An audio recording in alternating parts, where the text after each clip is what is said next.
প্রিয় বন্ধুরা, আজকে এমন একটা গুরুতর লাইভ করব যে আপনারা চমকে উঠবেন, চমকে ওঠার মতো লাইভ। বর্তমান সরকারের 8 জন উপদেষ্টা বিরুদ্ধে, বর্তমান সরকারের 8 জন উপদেষ্টার বিরুদ্ধে গুরুতর দুর্নীতির অভিযোগ। সোজা বাংলায় হলো যে 8 জন উপদেষ্টা বর্তমান তারা দুর্নীতিতে নিমজ্জিত। এই তথ্যটা আমি কোথায় পেলাম? এই তথ্যটা পেলাম গতকালকে একটা প্রোগ্রামে, বয়ামে একটা প্রোগ্রাম হয়েছে, সেখানে এই কথাগুলো বলেছেন একজন সাবেক সচিব, ওনার নাম ABM আব্দুস সাত্তার। উনি ঢাকা অফিসার্স ক্লাব, সেই ক্লাবের সাধারণ সম্পাদক। অফিসার্স ক্লাবটা কাদের এটা তো বুঝছেনই, সচিব, উপসচিব, সহকারী সচিব, সিনিয়র সচিব, জয়েন্ট সচিব এবং DC, SP, OC, officers club তো এদের, সেই সব আমলাদের ক্লাবের সে সাধারণ সম্পাদক এবং বৈষম্য বিরোধী কর্মচারী ফোরাম যেটা আছে, যে আন্দোলন করে, সেইটারও উনি সাধারণ সম্পাদক। ওনার আরও পরিচয় হলো বেগম খালেদা জিয়ার APS এবং উনি নিজেও একজন সাবেক সচিব। উনি প্রকাশ্য, আজকে দেখেছেন আপনারা মিডিয়াতে, উনি অভিযোগ এনেছেন যে বর্তমান সরকারের, একেবারে নাম উল্লেখ করে দিচ্ছেন, যে 8 জন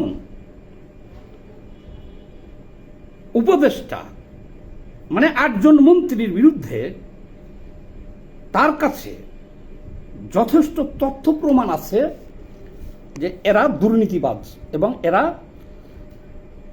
দুর্নীতিতে নিমজ্জিত। উনি যখন এই কথাটা বলেছেন, তার সামনে বসা ছিল অনেক, যারা ওখানে আসছিল তারা সবাই কিন্তু আমলা, সিনিয়র সহকারী সচিব, সচিব, DC ছিল কেউ, মানে সবাই আমলা। তারা হাততালি দিয়ে সমর্থন করেছেন ওনাকে। তার মানে এই দুর্নীতিগুলো তো তাদের হাত দিয়েই হয়। উপদেষ্টা বলেন আর মন্ত্রী বলেন যে দুর্নীতি করে, এই দুর্নীতিগুলো তো এইসব সচিব, DC, SP এদের মাধ্যমেই তো হয়, কাজে তারা সবাই সমর্থন জানাইছে। দেখেন, এই সচিব আব্দুস সাত্তার সাহেব আরও বলেছেন যে স্বাস্থ্য মন্ত্রণালয়ের মতো একটা গুরুত্বপূর্ণ মন্ত্রণালয়ে নূরজাহান বেগমের মতন একজন উপদেষ্টা কেন নিয়োগ দেওয়া হয়েছে, ওনার কি যোগ্যতা আছে স্বাস্থ্য মন্ত্রণালয় চালানোর, এবং এই 1 বছরে উনি কি করেছেন। উনি তো হলো এক গ্রামীণ ব্যাংকের একজন কর্মকর্তা ছিল ডক্টর ইউনূস সাহেবের সাথে, তাহলে উনি এখানে আসলো কিভাবে? কত সুন্দর পয়েন্ট দিচ্ছে দেখেন। উনি আরো বলছেন একজন মন্ত্রীর APS এর ব্যাংকে 200 কোটি টাকা পাওয়া গেল, সেটাকে আসিফ মাহমুদ সচিব ভূঁইয়া, যিনি স্থানীয় সরকার মন্ত্রণালয়ের দায়িত্বে আছে এবং ক্রীড়া মন্ত্রণালয়ের দায়িত্ব আছে, তার APS এর 200 কোটি টাকা পাওয়া গেল, তাহলে সেটার বিচার কি হলো? এবং এটা বলল যে এইরকম একজন অনভিজ্ঞ ছাত্রকে ক্রীড়া মন্ত্রণালয় এবং স্থানীয় সরকার মন্ত্রণালয়ের মতন একেবারে গুরুত্বপূর্ণ মন্ত্রণালয়টা ওনাকে কেন দেওয়া হয়েছে? এবং সেই আসিফ মাহমুদ সচিব ভূঁইয়া ঢাকা উত্তরে যে একজন, ওই যে মেয়রের পরিবর্তে প্রশাসক নিয়োগ দিয়েছেন, যে আওয়ামী লীগের যে মেয়র ছিল আতিক, সেও তো পালাইছে, দক্ষিণে ছিল তাপস, সেও পালাইছে। তো যাই হোক, অনেক লড়াই করার পরেও, কোর্টের অর্ডারের পরেও ইশরাককে দেওয়া হয় নাই। একই অর্ডারে কিন্তু চট্টগ্রামে শাহাদত সাহেবকে দেওয়া হয়েছে, কিন্তু ঢাকা দক্ষিণে তাকে দেওয়া হয় নাই। আর ঢাকা উত্তরে একজন প্রশাসক নিয়োগ করেছেন, তার বিরুদ্ধে হিজবুত তাহরিরের উনি সদস্য। হিজবুত তাহরির একটা জঙ্গি সংগঠন, এটার সদস্য। এই অভিযোগটা সাত্তার সাহেব করেছেন। উনি আরো বলছেন, একেবারে স্পষ্ট করে বলছেন, উনি কিন্তু 8 জনের কথা বলেছেন, একদম ডাইরেক্ট ভেঙে দিয়েছেন। এখন এই 8 জনের মধ্যে কি প্রধান উপদেষ্টাও আছে কিনা আমি জানি না, তবে আমরা সন্দেহ করি, যেহেতু নাম বলে নাই। তাহলে এরকম একজন ব্যক্তি যখন প্রকাশ্য চ্যালেঞ্জ করল যে এই মন্ত্রীগুলোর বিরুদ্ধে দুর্নীতির অভিযোগ, তার কাছে ডকুমেন্টস আছে, এই অভিযোগটা এখন পর্যন্ত সরকার কেন আমলে নিচ্ছে না? এদের বিরুদ্ধে কি কোনো ব্যবস্থা নেওয়া হবে কি হবে না, সেই রকম কোনো আলামতও আমরা দেখতেছি না। এই সাত্তার সাহেবের কাছ থেকে তো তথ্য চাইতে পারে সরকার, যে আপনার কাছে কি কি ডকুমেন্টস আছে দেন। ডক্টর ইউনূস এটার বিরুদ্ধে ব্যবস্থা নিতে পারে, বা দুদক এনার কাছ থেকে তথ্যগুলো নিতে পারে, নিয়ে ব্যবস্থা নিতে পারে। আমি একজন ছোট মানুষ, আমি বাংলাদেশের কমিউনিস্ট পার্টি মার্ক্সবাদীর সভাপতি। আমি ঢাকা দক্ষিণের মেয়র নির্বাচন করেছিলাম, 2 বার এমপি ইলেকশন এখান থেকে করেছি, এবং মেয়র নির্বাচন করছি।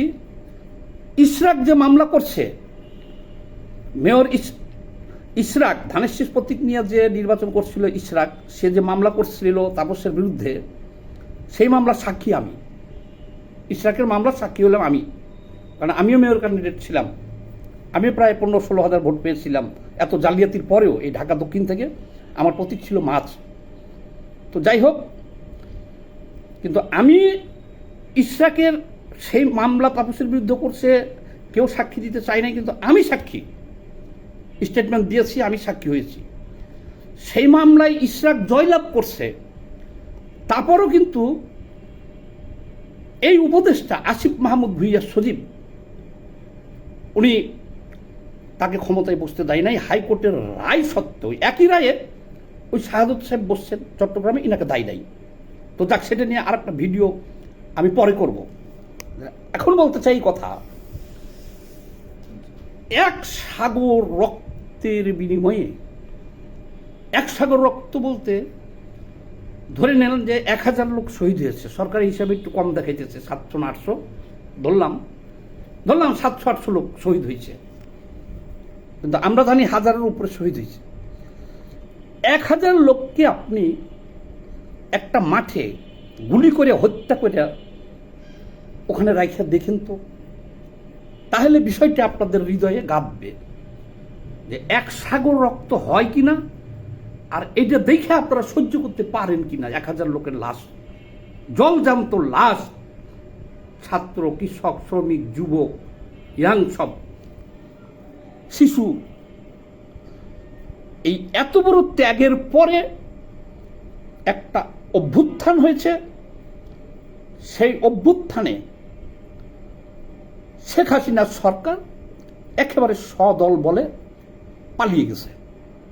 এটাও একটা রেকর্ড বাংলাদেশের জন্য। 54 বছরের ইতিহাসে কোনো সরকার এভাবে পালিয়ে যেতে বাধ্য হয়নি, কিন্তু আমরা বাধ্য করেছি, এসব আমরা করেছি, এদেশের জনগণ করেছে।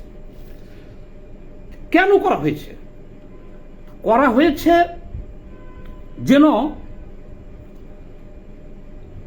দুর্নীতি, লুটপাট, সবচেয়ে বড় অভিযোগ ছিল সেই সরকারের বিরুদ্ধে অর্থ পাচার, লুটপাট, দুর্নীতি, স্বজনপ্রীতি। তাহলে এখন যাদেরকে এখানে বসানো হয়েছে, কারা বসিয়েছে জানি না, এদেরকে বসাইছি আমরা বা বসানো হয়েছে তো এই কারণেই যে ইনারা ভালো লোক, ইনারা লুটপাট দুর্নীতি করবে না। খারাপ লোককে উচ্ছেদ করে ভালো লোককে তো আমরা বসাইছি, তাই না? এবং ফেরেশতার মতো মনে করি আমরা এদেরকে, কারণ ইনারা তত্ত্বাবধায়ক সরকারের মতো ব্যবস্থাটা, ইন্টারিম গভর্নমেন্ট, সব দল মিলে বাছাই করে, এটাই তো নিয়ম। যে ফেরেশতা যারা তাদেরকেই এখানে দেওয়া হয়েছে। যেহেতু লুটপাটকারীদের উচ্ছেদ করছি, এখন ফেরেশতা আইনে আমরা বসাইছি। এখন ফেরেশতাদের নামে এগুলো কি শুনতেছে, এবং এমনই একটা ব্যাপার যে কোনো এরা তো নির্বাচিত হয়ে আসে নাই, এদের সিলেক্ট করা হয়েছে ফেরেশতা দেখে, এদেরকে ফেরেশতা দেখে সিলেক্ট করা হয়েছে। কিন্তু এখন এমন একটা বিষয় যে এদের দুর্নীতি ওপেন সিক্রেট। আমি একটা ছোট মানুষ, আমি আরো 6 মাস আগের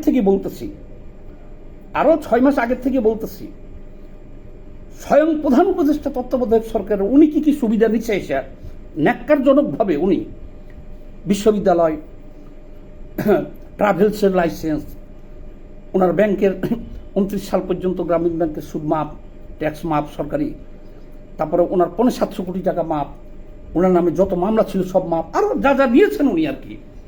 আমি বলে আসতেছি, নিজে ক্ষমতায় থেকে চেয়ারে বসে গেলে নেওয়াটা এটা নীতিবিরুদ্ধ কাজ, এটা তো আছেই। তাহলে এইবার আরো 8 জনের বিরুদ্ধে এই ধরনের একবার স্পেসিফিক অভিযোগ সামনে চলে আসলো। তাহলে কি আমরা এত বড় একটা অভ্যুত্থান করছি করে যাদেরকে বসাইছি লুটপাট করার জন্য বসাইছি? এখন যদি দুদক বা ডক্টর ইউনূস যদি এই তথ্য পাওয়ার পরেও এই উপদেষ্টাদের বিরুদ্ধে ব্যবস্থা না নেয়, তাহলে ভবিষ্যতে নির্বাচিত সরকার আসলে তখন তো এই দায়টা ডক্টর ইউনূস সাহেবের উপরেও যাবে, প্রশ্রয় দেওয়ার কারণে যাবে, দুদকের উপরে যাবে, প্রশ্রয় দেওয়ার কারণে যাবে, এবং এর বিচার তো হবে। আশা করি এর বিচার হবে। কিন্তু আমরা এখনই বিচার দাবি করছি যে এই তথ্যটা এই ছাত্র সাহেবের কাছ থেকে নেওয়া হোক, যারা দুর্নীতিবাজ এটা জাতির সামনে প্রকাশ করা হোক এবং এদের অপসারণ করা হোক। কারণ এমনি অনেক বিতর্ক আছে যে যাদেরকে ইন্টারিম গভর্নমেন্টে বসানো হয়েছে এরা বেশিরভাগই হলো 2 দেশের নাগরিক, বিদেশি নাগরিক। তারা আসছে, জনগণ বলা শুরু করছে তারা লুটপাট করে আবার দেশ থেকে চলে যাবে। তাহলে এখন তো ঘটনা ওই দিকেই যেতেছে যে এরা সংবিধানিক সংশোধন করুক আর যাই করুক, যেভাবে চালাক, এদেরকে আমরা পাবো কেমনে? এর তো বেশিরভাগই তো বিদেশি নাগরিক, এটা তো চলে যাবে। তাহলে একটা দেশকে নিয়ে যা ইচ্ছে তাই করার জন্য তো আমরা অভ্যুত্থান করি নাই, করছি। এই ভিডিওটা বেশি বেশি করে সবাই শেয়ার দিবেন, যাতে ইউনূস পর্যন্ত যাই, ইন্টারিম গভর্নমেন্ট যায়, রাজনৈতিক নেতৃবৃন্দ দেখে, দুদকে দেখে, সবাই বেশি বেশি করে একটু শেয়ার দিবেন। আর ভয়েস অফ ফ্যাক্ট চ্যানেল যেটা আমার ইউটিউব, সেখানকার দর্শক যারা দেখছেন তাদের সবাইকে লাল সালাম, অভিনন্দন এবং ভালোবাসা। আমরা এই উপদেষ্টাদের এই দুর্নীতির বিষয়টা আমরা জানতে চাই। সবাই ভালো থাকবেন, সবাইকে লাল সালাম।